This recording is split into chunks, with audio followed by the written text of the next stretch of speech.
Mirpur Azad Kashmir bureau chief Zaheer ممتاز کے مطابق میرپور میں جموں پاکستان کے حوالے سے پروقار تقریب کا انعقاد ضلع میرپور میں بھی جموں پاکستان انتہائی جوش و خروش جذبے کے ساتھ منایا گیا۔ اس سلسلے میں بلدیہ لان میرپور میں ایک پروقار تقریب کا انعقاد کیا گیا، جس میں ایس پی میرپور خرم اقبال، ڈپٹی کمشنر میرپور راجہ صداقت علی خان، میئر میرپور عثمان علی خالد سمیت دیگر انتظامی اور پولیس افسران نے شرکت کی۔ تقریب کے آغاز پر ایس پی میرپور خرم اقبال اور ڈپٹی کمشنر میرپور راجہ صداقت علی خان نے پاکستان آزاد کشمیر کے قومی پرچم لہرائے، جبکہ پولیس کے چاق و چوبند دستے نے اسلامی پیش کی۔ اس موقع پر قومی ترانہ پیش کیا گیا اور شرکا نے ملک کی سلامتی، ترقی اور استحکام کے لیے خصوصی دعائیں کیں۔ اس موقع پر خطاب کرتے ہوئے ایس پی میرپور خرم اقبال نے کہا کہ 23 مارچ 1940 کی قرارداد پاکستان برصغیر کے مسلمانوں کے لیے ایک تاریخی سنگ میل ثابت ہوئی، جس نے ایک آزاد اور خود مختار ریاست کے قیام کی بنیاد رکھی۔ انہوں نے کہا کہ آج کا دن ہمیں اس عزم کی تجدید کا پیغام دیتا ہے کہ ہم اپنے اسلاف کی قربانیوں کو کبھی فراموش نہیں کریں گے، پاکستان کی سلامتی، استحکام اور ترقی کے لیے اپنی تمام تر خدمات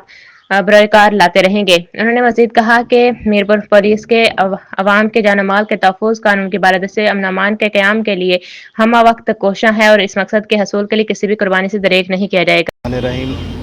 جیسے کہ آپ کو پتہ ہے کہ آج 23 مارچ جو تاریخی حوالوں سے قرارداد لاہور اور بعد میں پھر قرارداد پاکستان کے نام سے جانا جاتا ہے، اور جس کی تکمیل میں بیسیکلی پاکستان جو ہے وہ مارج وجود میں آیا، اور تب سے لے کے آج تک اس کو بڑے جوش و خروش کے ساتھ منایا جاتا ہے۔ آج کے دن میں بھی میرپور میں ضلعی انتظامیہ بلدیہ نے مل کے 23 مارچ کی یہاں پہ تقریب کا انعقاد کیا۔ Due to certain security reason پورے پاکستان میں جس طرح سے چل رہی ہیں، اس کو ایک سادگی کے ساتھ منایا گیا، لیکن اس سادگی کے اندر بھی اس جذبے کی تجدید کا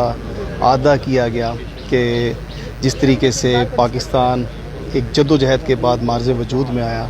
آج بھی ہم اسی جھنڈے کے نیچے کھڑے ہیں، اسی جد و جہد کے ساتھ کھڑے ہیں، اور پاکستان کو ایک ترقی یافتہ ملک بنانے میں ہم تمام لوگ جو ہے وہ اپنی